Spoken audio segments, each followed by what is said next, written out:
আজকে দেখো তোমাদের দাদা কাতলা মাছ নিয়ে এসেছে, তো কাতলা মাছ বানাবো। আর কাতলা মাছটা একটু আমি পাতলা করে ঝোল বানাবো। এখানে নিয়ে নিয়েছি আলু কেটে আর সজনার ডাঁটা কেটে।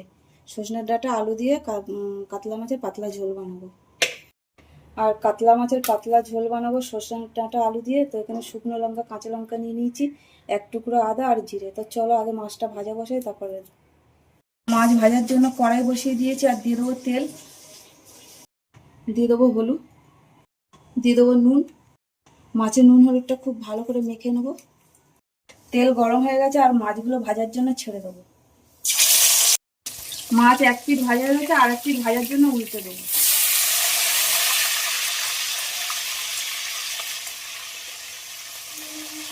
তো মাছগুলো সব ভাজা হয়ে গেছে, এবার আমি একা একা উঠিয়ে নেব। মাছগুলো আমি লাল লাল করে ভেজে নিয়েছি। ওই তেলের মধ্যে আমি দিয়ে দেবো জিরে।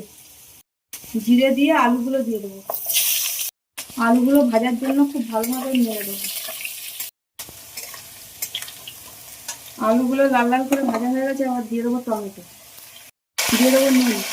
আর টমেটো দিয়ে খুব ভালোভাবে আবার নেড়ে দেবো। দিয়ে দেবো হলুদ, হলুদ দিয়ে খুব ভালোভাবে নেড়ে দেবো। এবার মশলাটা দিয়ে দেবো। মশলা দিয়ে আবারও খুব ভালোভাবে নাড়বো। এবার ডাঁটাগুলো দিয়ে দেবো। ডাঁটাগুলো দিয়ে আবারও খুব ভালোভাবে নেড়ে দেবো। তো দেখো আলু সজনার ডাঁটা খুব ভালোভাবে কষানো হয়ে গেছে। জল ফোটার জন্য ঢাকা দিয়ে দিলাম। ঝোল খুব ভালোভাবে ফুটে গেছে, এবার ভেজে রাখা মাছগুলো দিয়ে দেবো। উপর থেকে কটা কেটে রাখা কাঁচা লঙ্কা দেবো। মাছ দিয়ে আবারও ফোটার জন্য ঢাকা দেবো।